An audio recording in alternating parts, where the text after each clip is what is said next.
Miss Allison? Well, don't read all of that. Okay, I won't read it. Her bio is, Read some of it, read some Oh, of it. okay, Some of it, okay. read the highlights. I'll do the first paragraph. Let's see.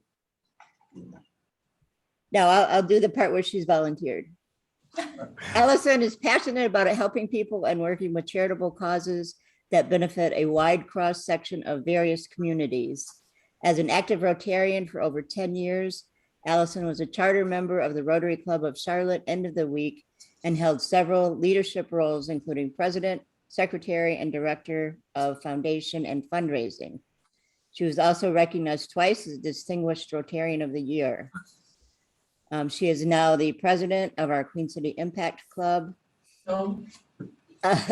And she has volunteered. She has volunteered with the Greater Matthews Habitat for Humanity since October 2007 and served as a chairperson for their homeowner selection committee for over 8 years. And you can read the rest in the newsletter. So Allison, it's all yours. Cool.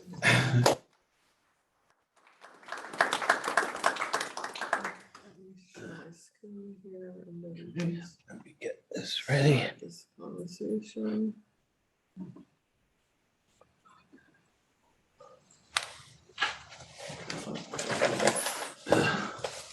Move this out of the way.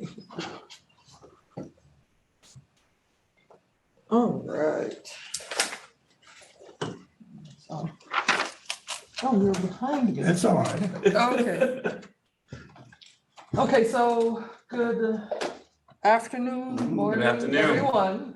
Thank you so much for the opportunity to introduce the Carindale Foundation to our club. And thank you, I can't see her now, but thank you, President Jenny, for inviting me to come speak. So the Carindale Foundation, the story really started the summer of 2017. And I'm going to tell you the Carindale story so you get the background of why we started. My sister was living in Jamaica at the time. If the part that she didn't read in my bio, I am originally from Jamaica, and but I've lived in the US for 30 plus years now. But I really grew up there, grew up there. I came to the US when it was time for me to go to college. So I've been here since my college days and had the opportunity to live and work here. My parents moved to the US in 2014, I think, or 15. So they now live with me here. But my sister was still living in Jamaica at the time. And she started to have some health issues, which manifested itself in a lot of unexplained seizures. And let me take a step back. Prior to that, growing up there, having not lived anywhere else, the healthcare system was a healthcare system. I mean, it's what we knew. We didn't have anything to compare it to. And as a young kid, really not paying attention to that, right? But once my sister got sick and we started to navigate the healthcare system, then my eyes were open to, what it was. There were some issues with her being in and out of the hospital, and then we discovered she needed a CT scan. The hospital didn't have one. She needed to do an MRI, didn't have an MRI machine. And a lot of the process there with healthcare is you have to pay. If you don't get the services at a public facility, then you have to pay for the services up front. And if you have insurance, then you're on your own trying to file those claims to get some of that money back. So she was in and out of the hospital. And I recall one incident where the doctor said, oh, we need to get her a CT scan, but there is none in the area. It's about 2 hours drive away. And we would have to transport her to that facility to get the CT scan done and then bring her back to the hospital. Of course, that facility is not public, it's private. So we had to pay for the services up front, bring the receipt back to the hospital, and then they scheduled the transport. But we were ready to go, and an ambulance is not available. So that happened a couple of times. We're gonna go on Tuesday. The ambulance is not available to go, that sort of thing. And so in that situation, we ended up reaching out to the Red Cross and paying for private transportation to take her to get a CT scan. Fortunately, we were able to do that, but most people in Jamaica can't afford to do that, right? I remember during her in and out of the hospital, I remember them saying, she needs to get on a ventilator. But they didn't have, I'm not saying they don't have a ventilator at the hospital, I'm just saying that didn't have any available to put her on at that time. And so I remember one of the doctors calling around to different hospitals, and it's not a lot of hospitals, by the way, but calling around to say, hey, is there one available here, there, everywhere? And there was none. There was almost one at a private hospital, which we would have had to pay a whole lot of money to get her there, which we were prepared to do, but then they said, oh no, we don't, it's not available. So little things like that. And then as we talked to, our friends and family and other people, we realized that, this situation is not unique to our family.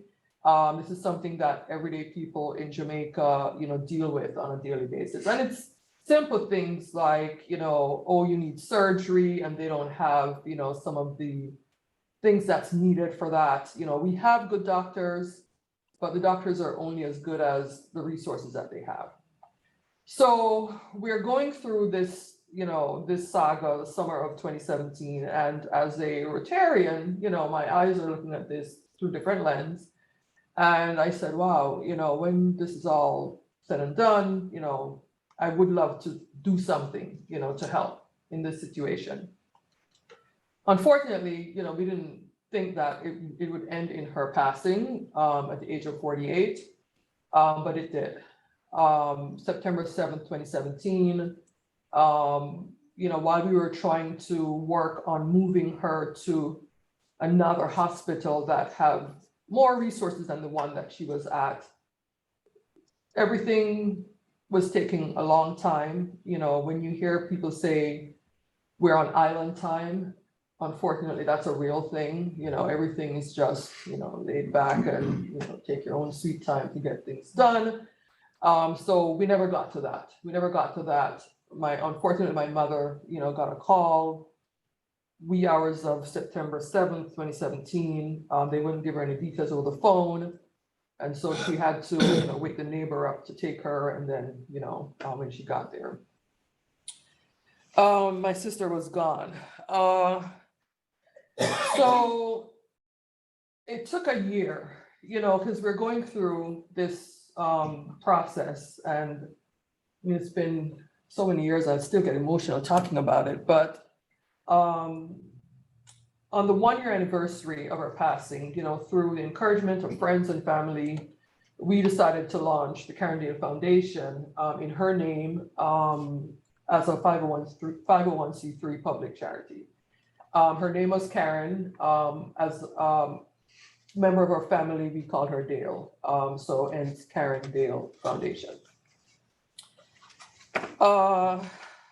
So with that backstory, our vision is to improve the quality of life in underserved communities through healthcare and education. The healthcare piece is self-evident based on the backstory.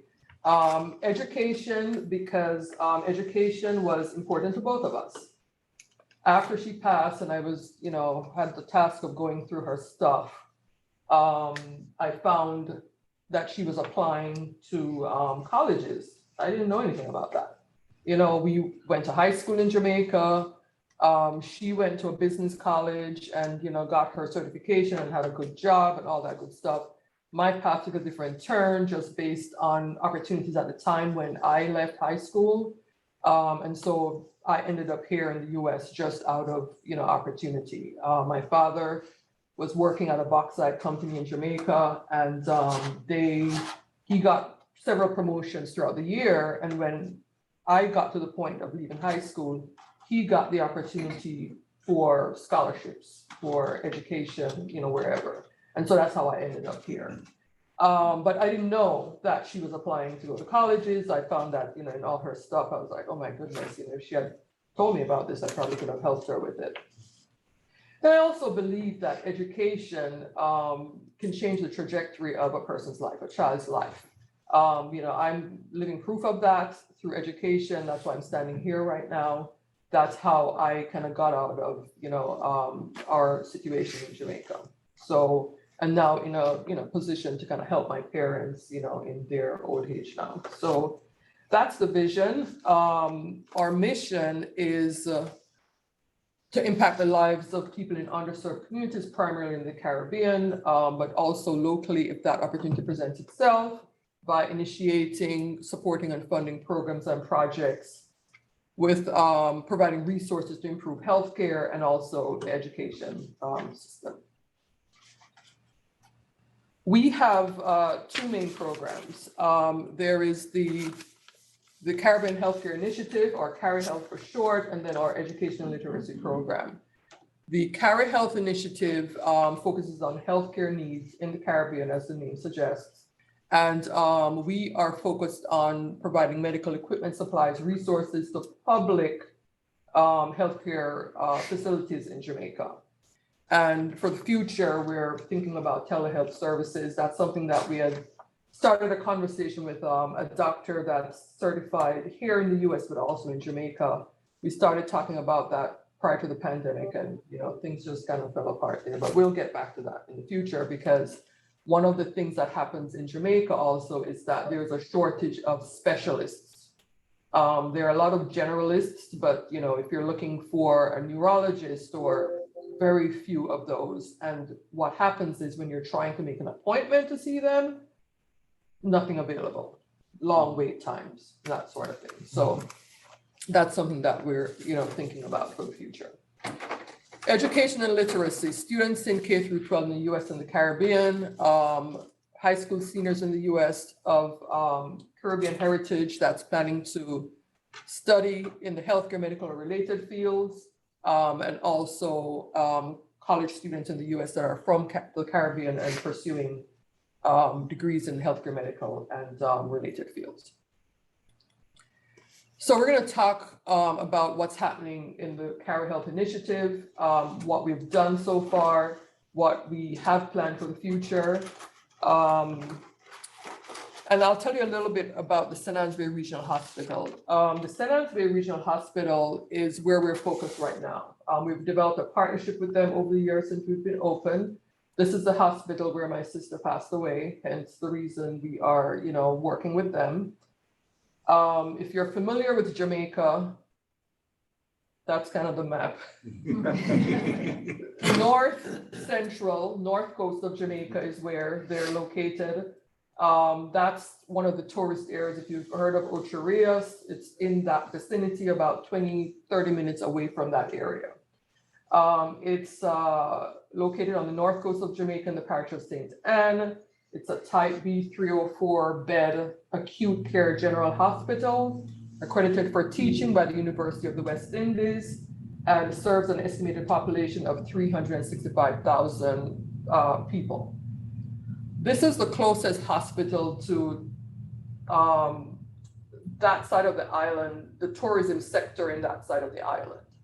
So it also provides health services to anybody that goes on vacation in Jamaica and somehow you break something, slip and fall or whatever, have some back problems, that's where you're gonna go.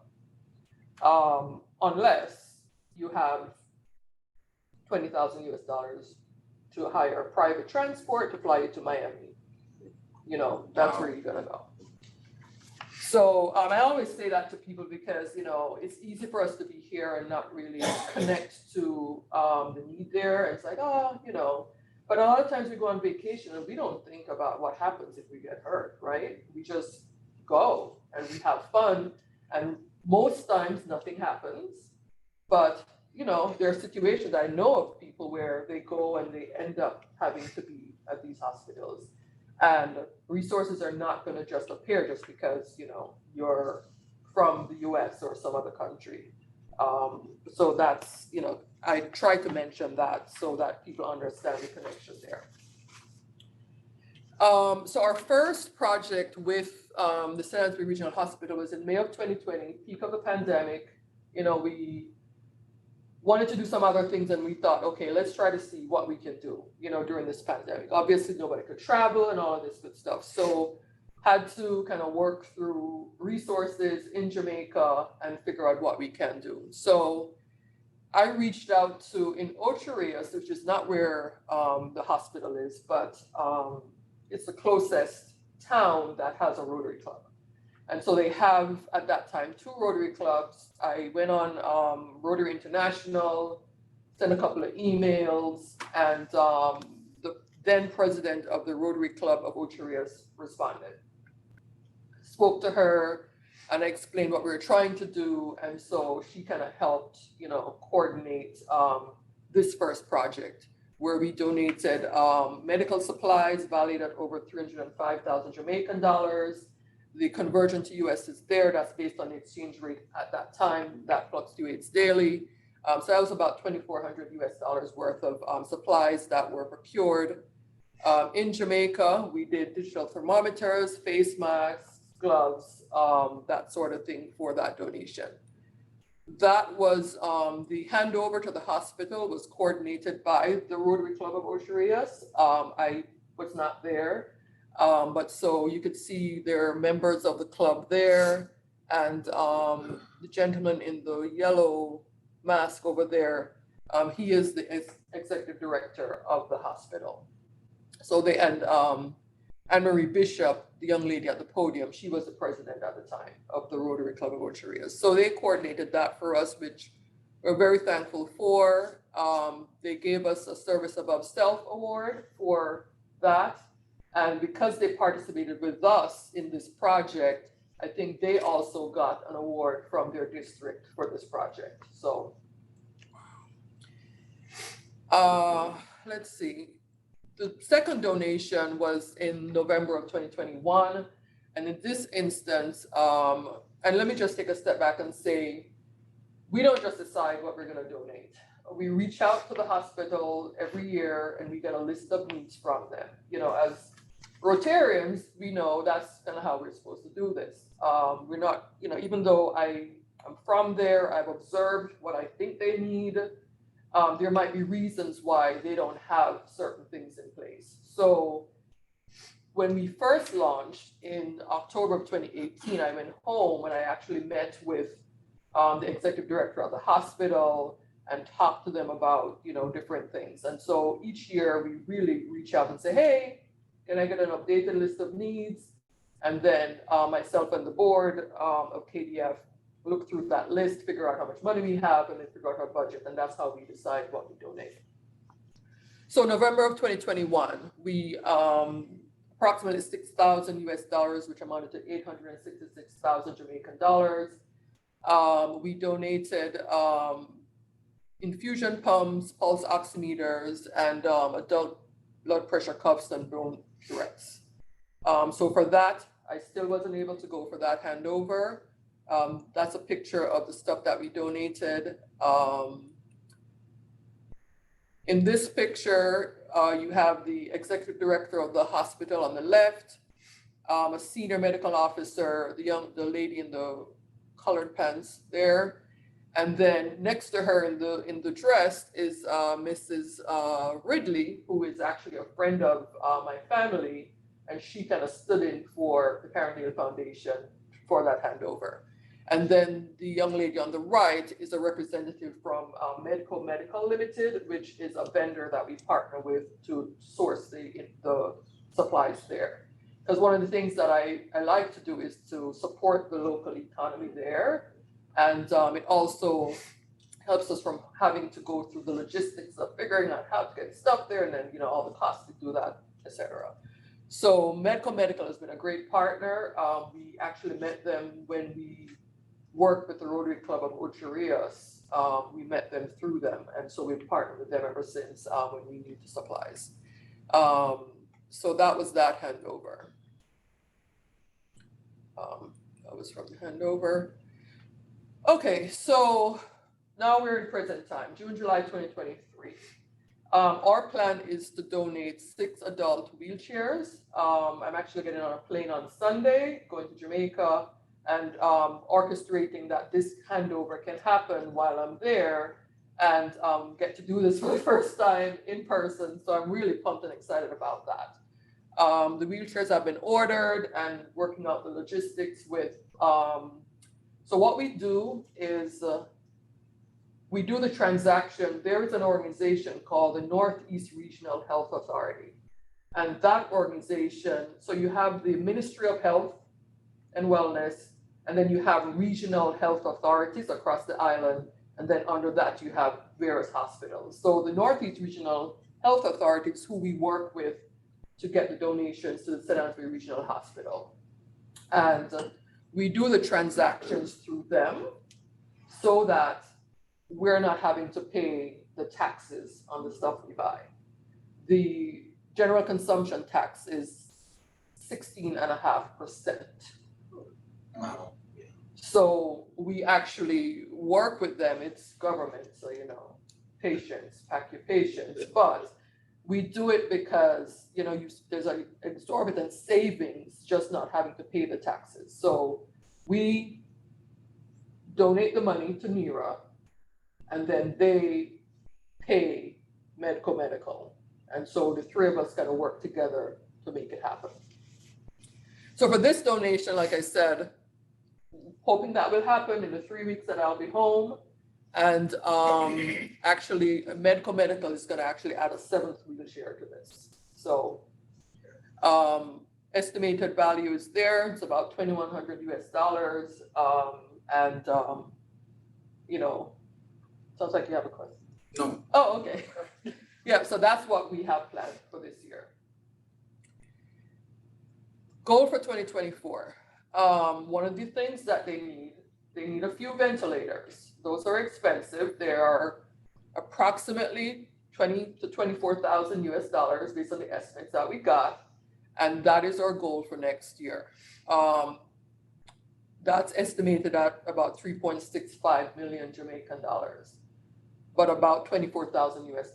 We currently have $10,000 towards this.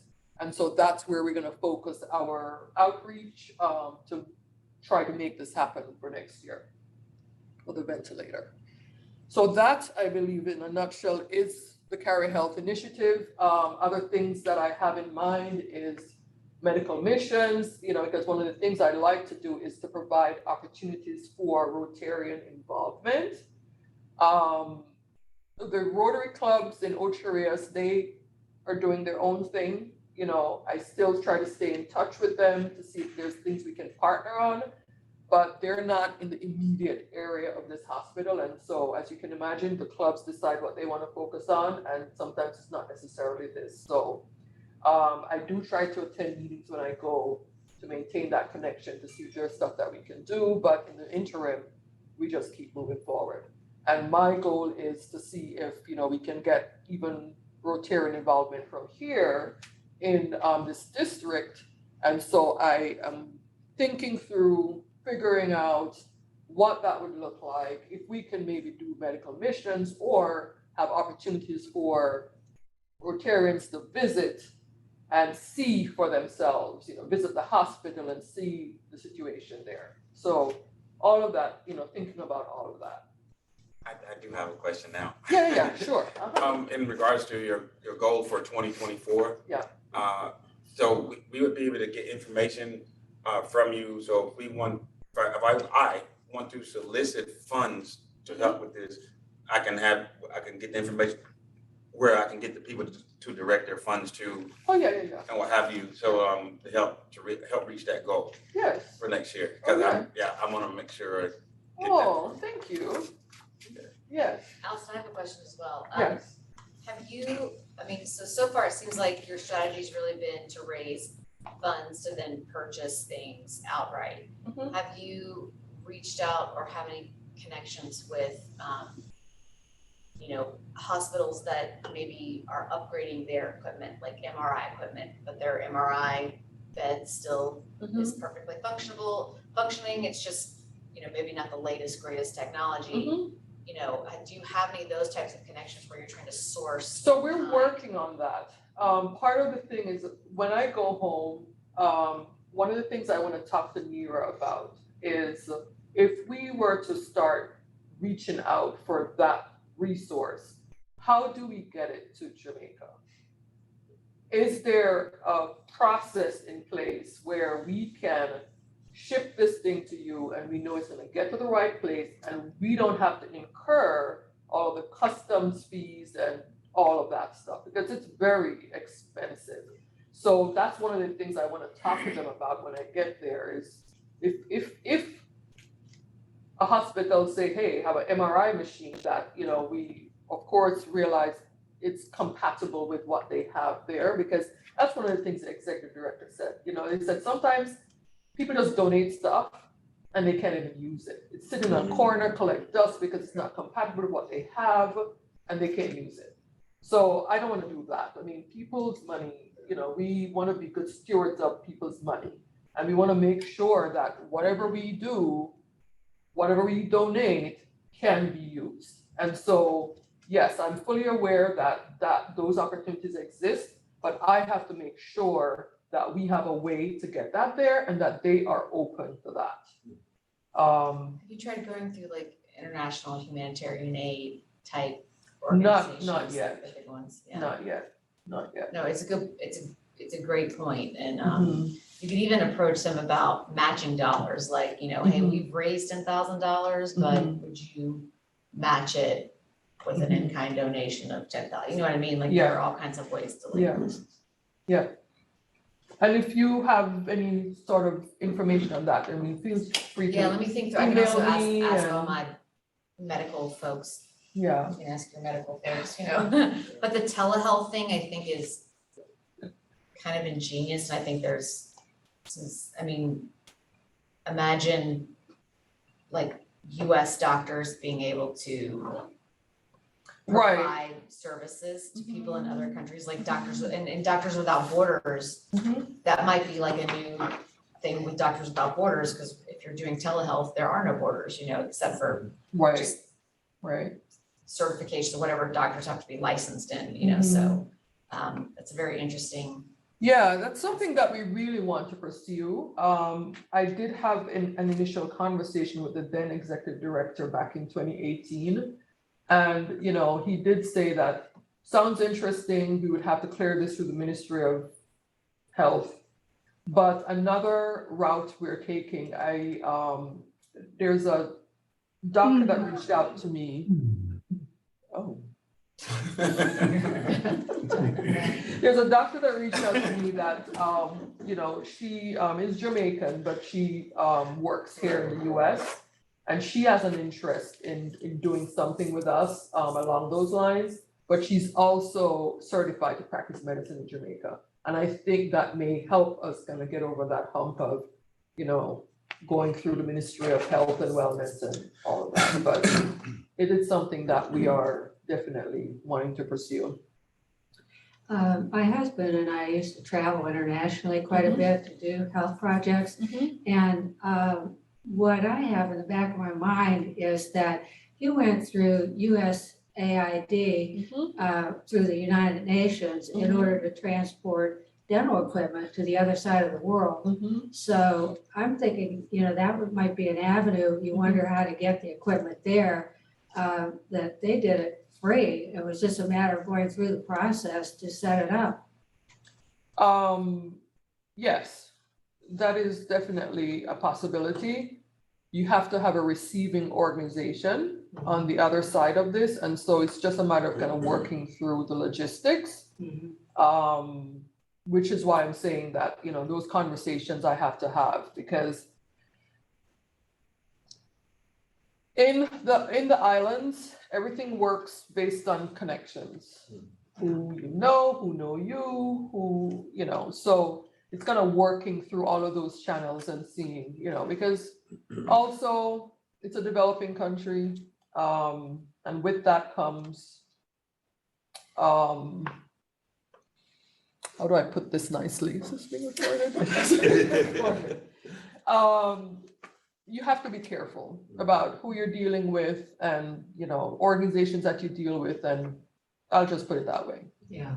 So there's a lot of logistics to work through, which is why before I go seeking out equipment here, I need to figure out how am I gonna get it there, right? And I need to make sure that those things are in place so that I don't have these machines sitting somewhere, collecting dust, and then I have no way of getting it there. Is that gonna be one of your goals when you're actually physically present, is to maybe even meet with someone in that, the national health? The Ministry of Health, Yeah, I can't remember the won't be Ministry able to get to that level. Like Harry Potter, So realistically, I don't know anybody at the ministry, but I do have contacts in NERA. So I'm gonna start with NERA and then see kind of where we go from there. Yeah. So my goal is to meet with the people who I've been communicating with at NERA for the few years, but never met in person. And then also the executive director of the hospital has changed. Well, unfortunately, the one that I met passed away, had a heart attack, shortly after I met him, unfortunately. So there's a new guy there. And we've communicated, but not in person.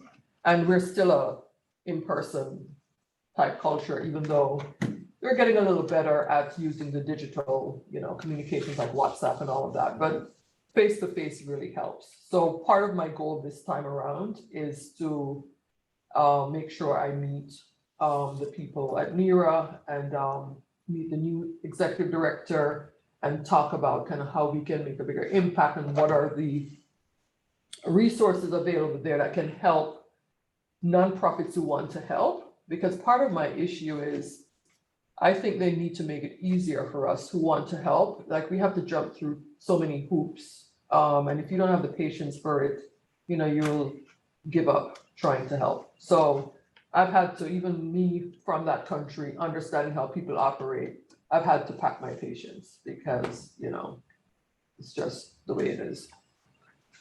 But yeah, that's part of my goal. Last year when I went, so much was going on. I didn't have time to even touch the healthcare piece. I was focused primarily on the education piece, which I'll talk about in a minute. But this time around, I'm gonna make a concerted effort to make sure that I focus on that as well.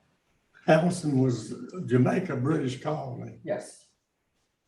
Is there any association with the government now, part of the Commonwealth? So there is still some connection, but they're actually trying to break that. Yeah. Good.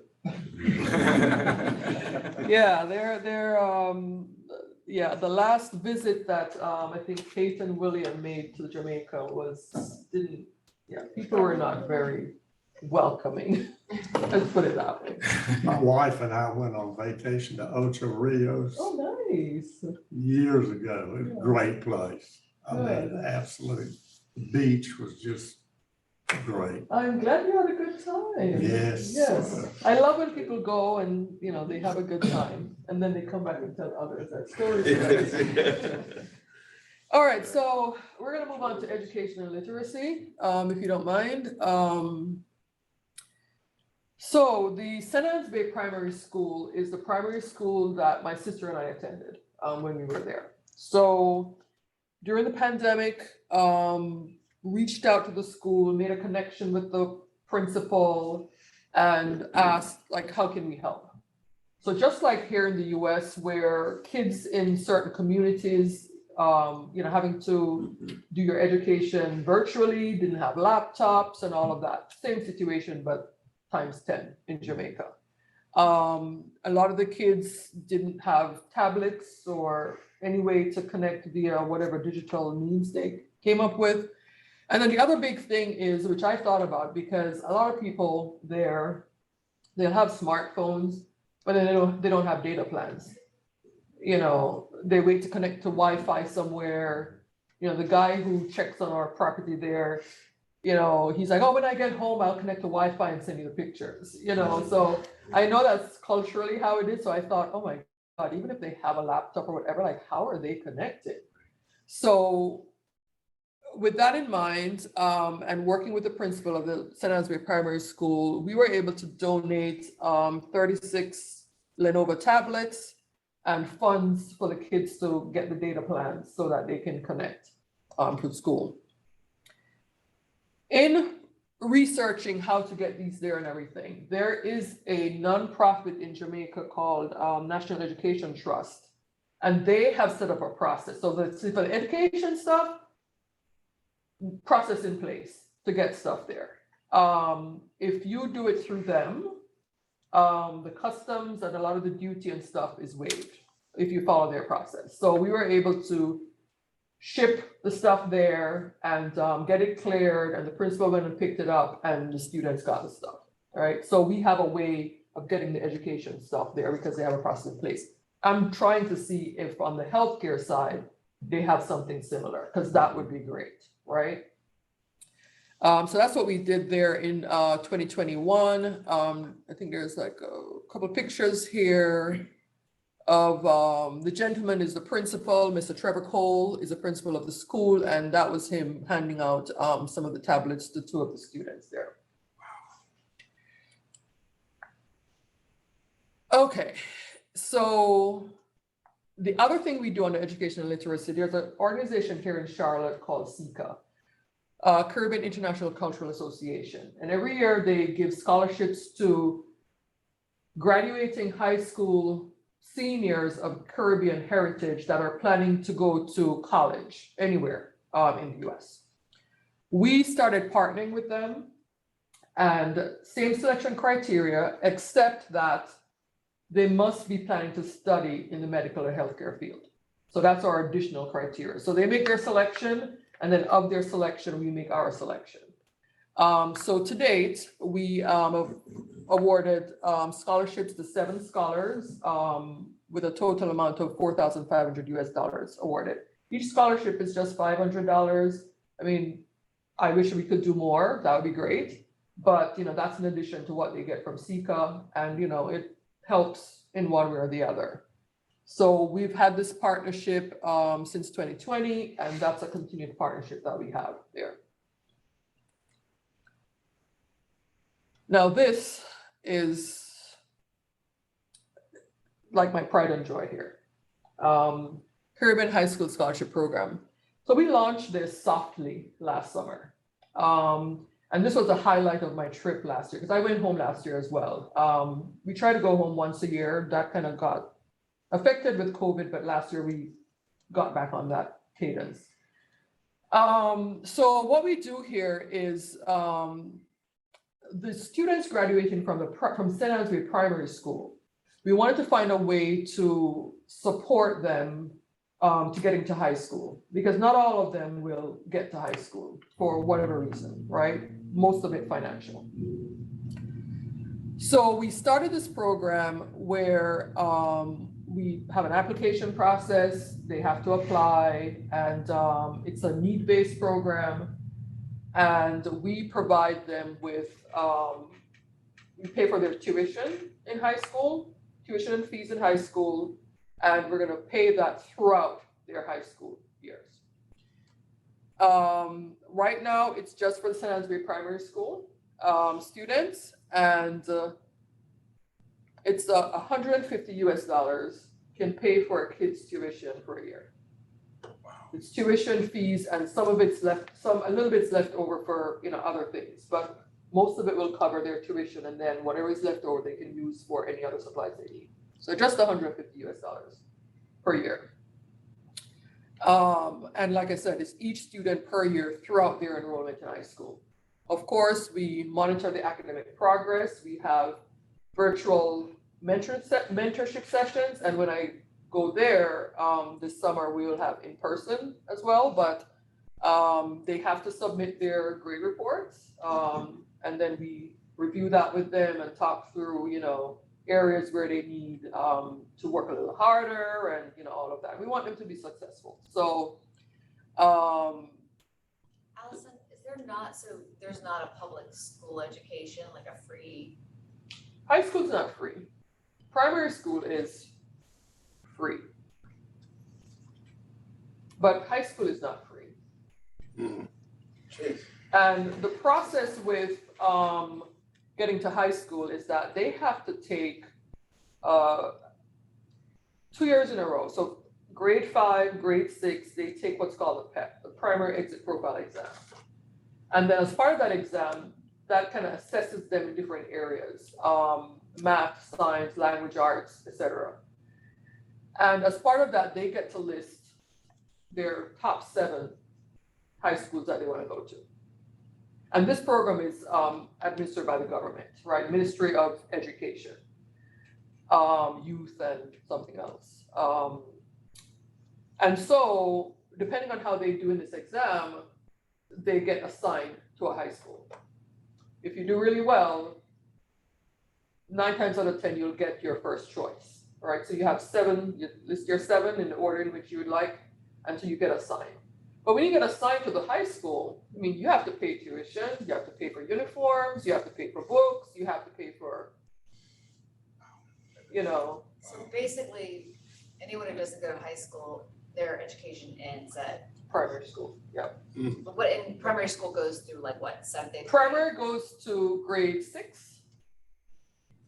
And then high school is, you have 1st through 5th form, and then you can go on for 2 more years of 6th form, and then university. But you have to pay for all of that.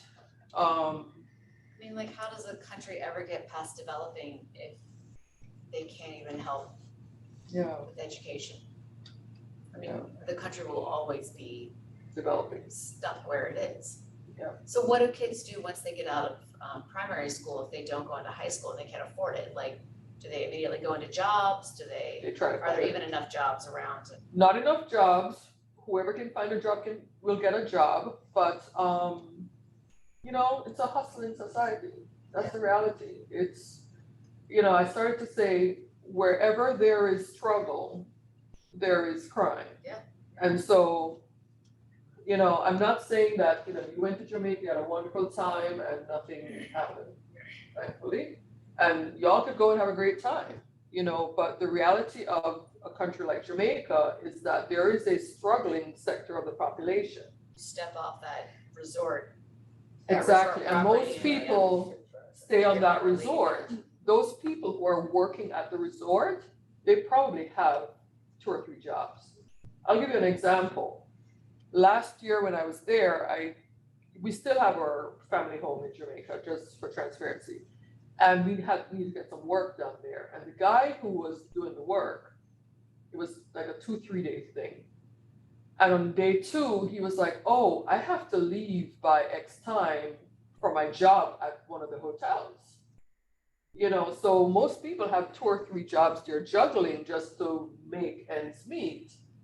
And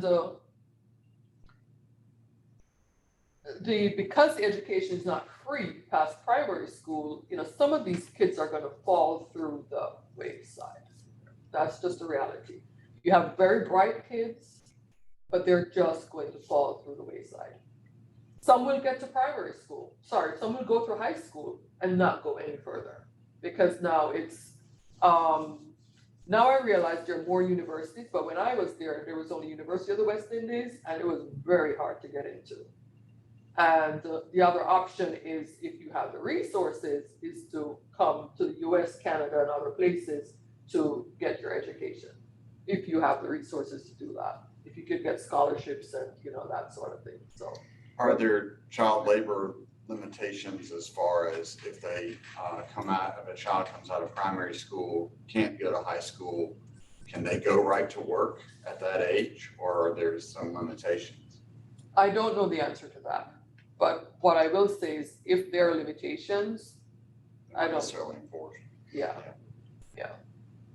The other question I had was with the scholarships you're referring to, is there any expectation, any commitment for the students once they're finished with studies to come back to Jamaica, come back to the Caribbean? And So serve these their kids are in Jamaica. Right, but I was actually thinking about The other ones, no, not at this time, because the partnership with SICA, these are kids who are of Caribbean heritage, so they don't necessarily have ever even lived in those Caribbean islands. Oh, Their yeah. parents have. Right, but there's no No. No strings attached as far as No. they have to come back No, and serve, you know, No, sometimes. but we encourage it. Sure. We encourage it, we say, hey, like especially for us, focused on the healthcare and medical field, I say to them, hey, as you're gaining this knowledge in college, about medicine and all of that, hopefully you will take some of that back to the island of your heritage and, try to share some of that there. Part of me thinking about medical missions is to provide that opportunity for those students and other people who want to go and serve. I know that just the other day I heard with the nursing shortage that one of the problems is that nurses with some nursing training are being recruited from developing countries to come fill vacancies here. And the original countries, there's no way they can compete with what they can make here, even with cost of living and things like that. And that's just a really, so, that would be a shame. They get good training, but they never come back to where they're needed in their original country. And that happens. I mean, I'm here. Sure. You could make the same argument for me, like, why didn't I go back? Although you're doing this work that I actually. am, targets and but the benefits. thing about it is economically, Yeah. to help my family, it's better for me to be here. Right. Could I have gone back and gotten a job? Probably, but I don't think I would be I remember when I was leaving college, I think undergrad, yeah. And I didn't know what I was gonna do. I mean, I did go to grad school, but I remember my parents saying, hey, don't feel obligated to come back. Because not everybody gets the opportunity to leave. Sure. And so they understood that if I'm gonna be in a position to try to help them, it probably would be from here. But, I'm looking back and trying to help, but I understand. I try not to criticize, not saying that you are, but I try not to criticize people who decide not to go back, because I have friends that have gone back, but like I said, it's a society of who you know, right? So I have friends who have really good connections in Jamaica, and so they were able to get jobs right away. I have other friends who aren't as connected, and it was a struggle for them to get a job. They go interviewing, and just because they have a US education, they're like, oh, we can't afford to pay you. And it's like, well, you haven't even offered me. Right. I would take anything at this point. I've had 10 interviews, so it's an issue. The kids, when they graduate or when they finish elementary school, and now they have to pay for the next level, what percentage of those kids are able to do that? That's a good question. I don't have the number, but I can find that out and get I back was to you. curious as to how many of them that finish school are really able to go on, whether it's 50%, 20%. I would say it's at least 50%, 50-60%. But there is a percentage that, they're not gonna, as the mother, father, or whoever is gonna be like, well, you need to go figure it out. I don't have any, But there are families who do very well in Jamaica, but there's a huge gap between that group and then the middle class. The middle class people, which is where I would put myself, we're not moving up. We're falling down into the next category. And, the islands are very class oriented, and you see that there when you see people with different opportunities, the cars they drive, the schools they're able to go to, because there are private schools there too. Private primary schools.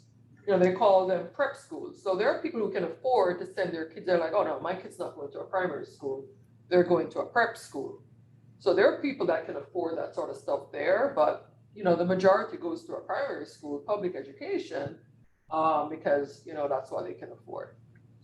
Doesn't sound like there's just a lot of government systems in place to support the population that can't afford.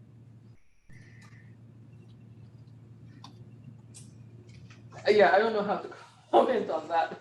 You don't need to do that. Well, I hate to cut this off, but it is about 10:02. So thank you, Allison. This has been very educational. How do we I donate if didn't we want to help? How do finish. we donate? Okay, just really quick, I just want to share that picture. Those are our 6 scholars. Oh, students. And when we go this year, we're gonna add an additional 4 students to that group, and then, the group will grow year over year. So just wanted to share that. That was from last year. How do you donate? Let's skip over that. It's a No, summary. go ahead. Oh, sorry. Let's skip through all of that. We talked about all the different needs there. On our website, carindalefoundation.org, and that's a save the date fundraiser. I'll send this to you, Jenny, so you can put it in the newsletter, please. Yep, I'll put that in the newsletter, and I'll put the whole presentation. I'll link it in case anybody wants to look at it, if you don't mind. carindalefoundation.org. When you go to the website, there's a donate button, top right-hand corner, more information there, all this stuff I'm talking about on that website, and then our social, at Carindale FDN. Okay. Just real quick, would you guys be open to discussing getting Americans to sponsor an individual child? We know all these other nonprofit organizations is always getting us to sponsor someone, somewhere else, but Yeah, get as many as possible. That because $150 a year, yeah. that could when Yes, we get we will be open. hundreds of. So I get to talk with you. Yeah. Okay. Daryl, I like that. I think there are a lot of ways that our club can help with a lot of these things, Allison. And we, our board, can you unchair that? Our board did make donations to each of our other nonprofits. And now that we've heard yours and what you're about, I am sure we will be approving a donation to you from the Dilworth charities. So we will let you know about that. for Thank sure. you. And Thank you. it sounds like there are a lot of ways we can help. So we just need to get together and see how we can best help you. And maybe the adopted child thing that Daryl's talking about is the best way to do it. But we can talk about that. And thank you so much. This has been Thank an you. eye opener. Yes. And we need you to pick the winning raffle ticket. Oh, and then I also have, I'm giving away one of our reusable. Yes. They had their useful. You're on to something, Roger. I think so.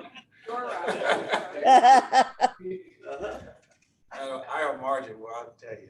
David's not here, so somebody. 335325.